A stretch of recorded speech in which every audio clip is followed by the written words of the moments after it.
13 বছর আগে কোচিং থেকে প্রেমে, রাত 11টায় শেষ কথা। এক অপরিণত প্রেমের গল্পই আজ শুনব। মেয়েটির নাম মৌমিতা দেবনাথ। আপনারা সবাই জেনে গেছেন নিশ্চয়ই। ছোটবেলা থেকেই ছিল ব্রিলিয়ান্ট। অনেক কষ্ট করে তার পড়াশোনা চালায় তার বাবা মা, করেন ডাক্তার।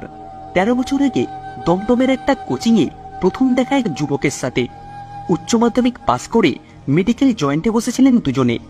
সেই সূত্রেই কোচিং সেন্টারে যাওয়া।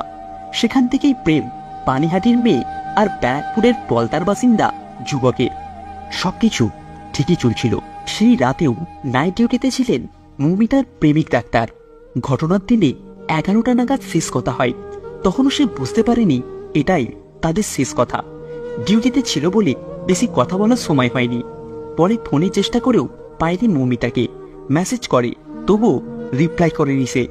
ছেলেটি ভেবেছিল সে ডিউটিতে ব্যস্ত, তাই রিপ্লাই করতে পারেনি। কিন্তু সেই রাত দুঃস্বপ্নে পরিণত হবে সে ভাবতেও পারেনি। মৌমিতার বাড়ির সামনে তার নাম লেখার নেমপ্লেটটা এখনো জলজল করছে। যেই বাড়িতে সানাই বাজার কথা ছিল, সেই বাড়িতে এখন শোকের ছায়া, কান্নার শব্দ। এরপর কি করবেন বুঝতে পারছেন না মৌমিতার চিকিৎসক প্রেমিক। যারাই কাণ্ড ঘটালো তাদের কঠিন শাস্তি হোক, শুধু এটাই বলছেন। এবার আপনারাও আওয়াজ তুলুন।